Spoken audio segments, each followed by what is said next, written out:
Well, apparently all it took was one good talking from Lincoln. The Union boys are on the move, and oh boy, are we making the Confederates pay.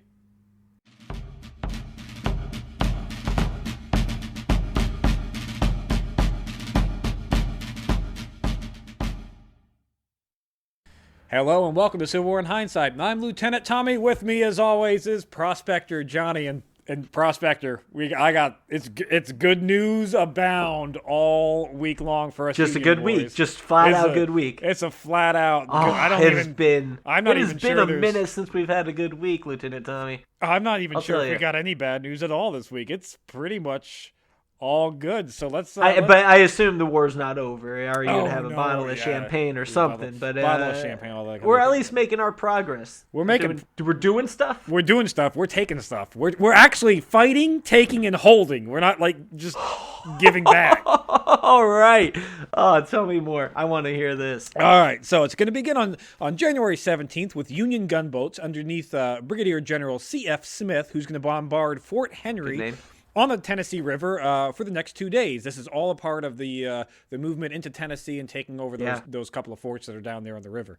That the Confederates, I need to remind you, built out of haste. These aren't in good locations to have forts, but they had to build them as fast as they could, as far Probably north not well as they built could. too, right? Yeah, I imagine they're pretty shoddily haste- put together. yeah. So Hastily some fires from some gunboats might do some damage to them. Might actually do some damage, yes. This is a two-pronged approach by the Union forces into Tennessee and Kentucky, the other prong being Grant's troops down the Mississippi.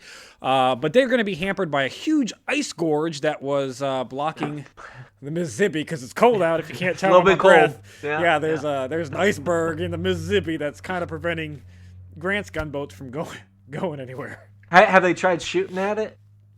They probably should go ahead and try to do that. I mean, it's not going to hurt. Not going to hurt anything. On the 18th, we get word that former President John Tyler passes away in Virginia due to non-war-related natural causes. Just old dude. Just old President John Tyler dying. But he's living in Virginia, so he's just a dirty rebel anyways. We don't support he's him. not doing that. He's dead in Virginia. Dead in Virginia, that's right. Yeah, he's dead in Virginia. Also, the Confederates from Arizona Territory or formed the Arizona Territory out of the southern half of the federal New Mexico Territory. So this is a territorial land, New Mexico. Right. They're going to form what's called the Arizona Territory out of this chunk of land. What the hell's the Arizona Territory? They just renamed it? They just decided- Yeah, there's the Arizona Territory, and it's now Confederate operated and owned. So Like, we're just doing nobody's- this now. You could just nobody's- redraw a line and say, this has a new name. This is what the name is, and we're going to go by that. And, nobody and we're owns, just there's that's no just votes. happening all across.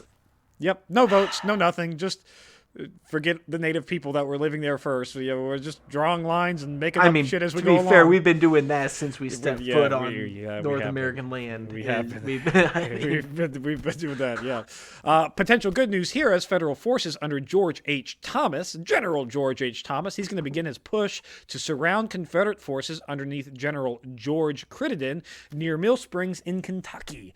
Crittenden has his forces with their backs against the Cumberland River with no real exit path in sight, so Crittenden's going to have to either choose to surrender, fight, because there's not much room to retreat, or at least it's looking like there's not much room to retreat. And that battle, Johnny, it's going to kick off on the 19th of January. So over the 9th of the 18th, George Crittenden looks around and says, oh, shit, George Thomas, he's right there. in trouble. My back's in the river. Gotta do something. So did he kick off the attack then, or did he start to build boats? Because I probably would have started to build boats. I would have built boats. But what George Crittenden does is he's going to go ahead and start moving his lines to try to do a surprise attack against Thomas's lines. Unfortunately, heavy rain over the night of the 18th while he's moving at night. It's night, it's cold, it's raining, and he's moving his forces. And it's probably pretty close. If not freezing rain, it's probably pretty darn close to freezing rain. It's pretty close. It's cold. That's tough to move around in. So he's trying to sneak attack at night, or is he traveling at night to sneak attack first thing in the morning? Yes, yeah, Gotcha. exactly. But they love their early morning battles. We do like our early morning battles. Yeah, his speed is hampered by the weather. And a substantial portion of his troops are actually still carrying flintlock muskets of the 1812 and up to the 1830s era. So this is a previous like 2 wars ago stuff that they still are carrying around because they I can't imagine get the they better brought stuff. them from home, right? Yeah, like they- these are well, these are what's armed militias or whatever. Part of it's self-armed militias from what Granddaddy had in the last war. Yeah. And part of it's what was available in the armories that were in the South. These we didn't just destroy them or get rid of them. These are still stockpiles from previous wars, and this is what they have access to. They don't have access to the 1855 Springfield up there. They have access to like 1812, 1816s. So some Mississippi rifles or muskets, I should say. Forgive my ignorance. Are flintlock musket, are they harder to fire in the rain? They don't do very well in the wet weather. Yeah, no, because you have to. It's a lighting. It's a flint and steel. It's flint. Yeah. And then the thing goes and powder gets wet. That's you tough, got no ignition system. Yeah, it doesn't work out for him. So the Confederate troops underneath Brigadier General Felix Zollicoffer, he's given the go ahead and start the attack. He's actually a 3-time congressman from the state of Tennessee. He's going to lead a very spirited attack against Union forces of the 4th Kentucky, 2nd Minnesota, and 10th Indiana. Indiana boys are in the fight. Yeah, Indiana hometown. Boys. Let's go. Hometown.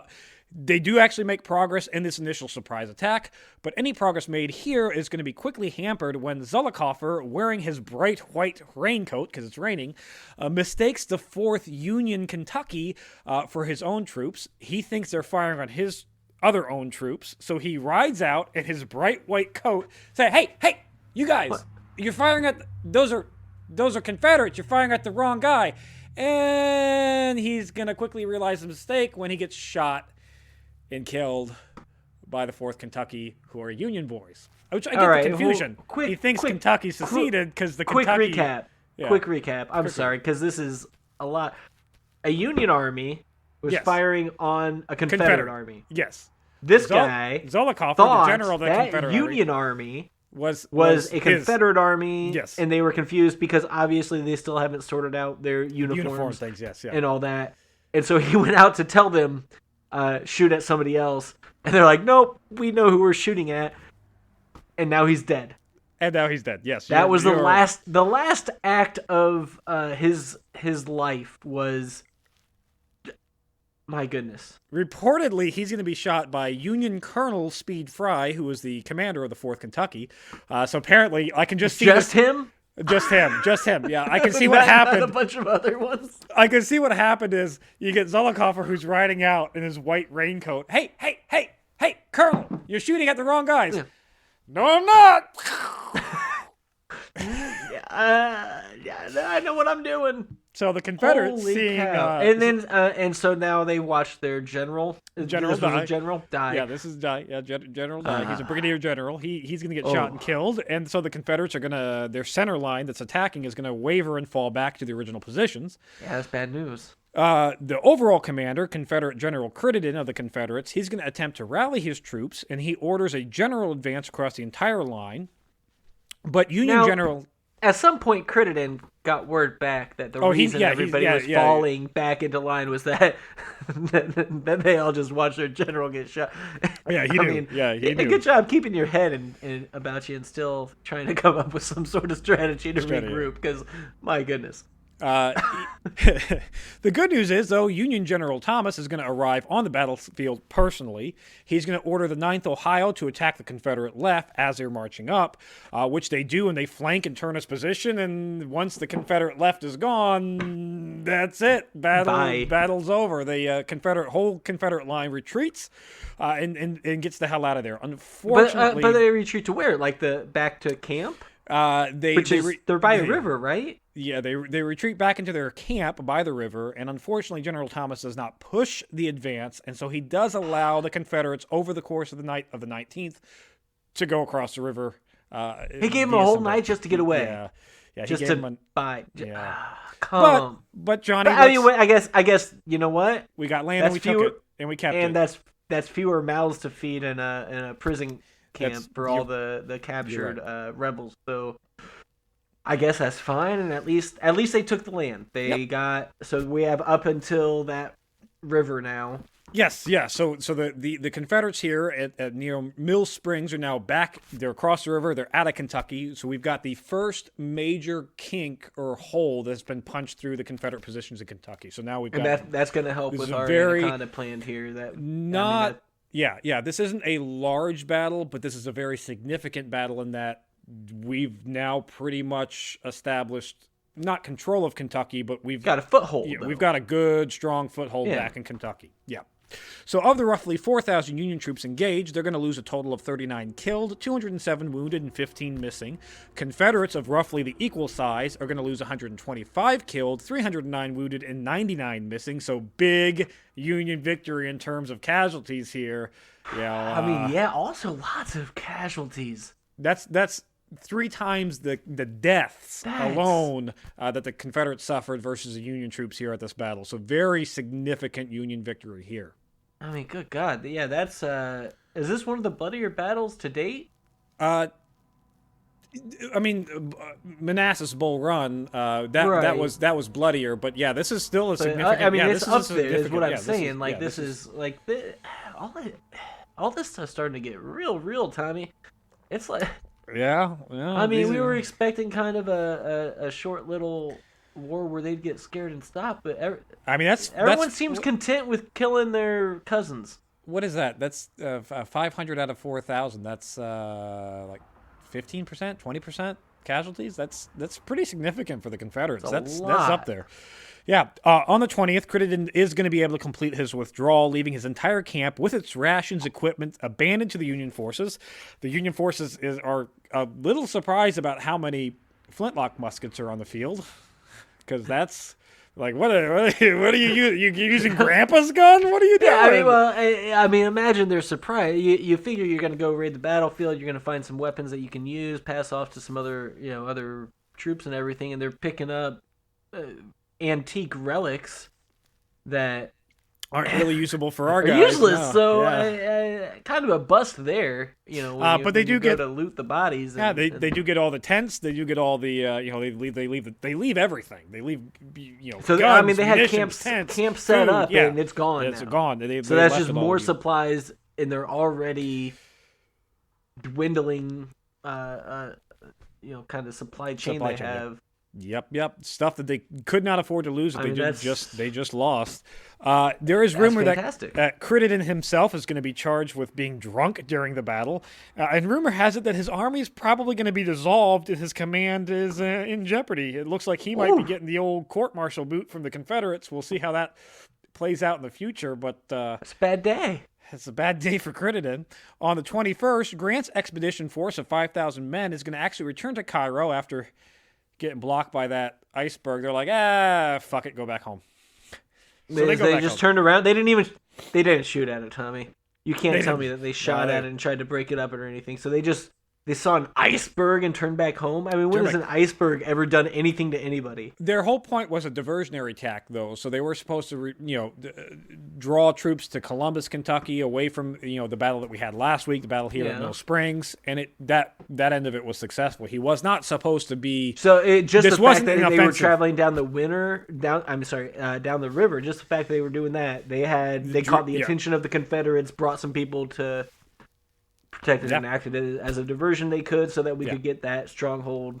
I mean, it was in Kentucky. What he was supposed to do was diversionary tactics. That's what he did. He wasn't supposed to engage in any battles. And he didn't lose any men. He didn't lose any men. He just marching down, marching back. Yep. All right, I guess that's success. That's as successful as a story as you can get, I suppose. Cause at this point in time, mission accomplished, and nobody's dead or missing. And the important thing here is you pair up these diversionary tactics of Grant, you pair up the win here for Thomas, you pair up the win that we had last week, and General Burnside's movements into North Carolina. I mean, with his big invasion into North Carolina, the Confederate morale is at an all-time low. A lot of the newspapers in the Confederacy are like, well, good while it lasted. I mean, because hell, we were talking 4 months ago or whatever, and how we weren't getting any good news, and the Confederate was kind of running this show, and the only thing we had going for us was the fact that they would beat us in a battle and then not do anything with the land. But tide's turning, and they're losing supplies hand over fist. Because up to these And movements, we're now starting to take over territory, which is significant. yeah, up to these movements in Kentucky, I mean, the biggest victories that we had were in the Kanawha Valley in West Virginia. That's our biggest victories. We did have the invasion in South Carolina, but I mean, it's a foothold. We haven't done anything with it. But now we do have the invasion in North Carolina as well. Those two invasionary forces there. We have, Fort Pickens is still standing strong, holding its own, so the blockade's still intact. And now we've got Kentucky getting pushed out, and Missouri seems to be stabilizing as good as Missouri can. So, yeah, I mean, it's good. It's good news. It's good news. Yeah, well, and out in Western Virginia, part of the reason we had good luck out there was just because most of the people there were like, we kind of side with the North. It wasn't much of a military thing as much as all the people there are like, get the hell out of here, Confederates. We don't want you. Yeah, it does help when you're fighting on your own territory where your local civilians are on your side. That does tend to help. On the 22nd, Johnny, more shelling of Fort Henry on the Tennessee River in preparation for what I'm hearing is going to be a potential invasion of those forts in the next couple of months. I would assume and hope a invasion and then takeover into Tennessee. Yeah, this is all part of the campaign. This is to get a foothold there in Tennessee now. Yes, yeah, we're pushing the troops out of Kentucky and down into Tennessee. That's our goal here. Let's go. And Johnny, this week is going to come to an end on the 23rd with. So I lied when I said it was all good news. Slightly bad news here. Oh, come on. Depending on how you want to. It's good. It's good news. It's good news. It's good news. It's just not constitutionally good news. It's good news, just not constitutionally good news. So on the 23rd, dictator order from Major General Halleck in St. Louis, Missouri. Wait, hold up. Wait. We got generals giving out these dictator orders now? A month ago, Lincoln gave General Halleck orders. Oh, when he gave him all the power. That's right. Approval to do, martial law. Got it, yeah. In Missouri. All right.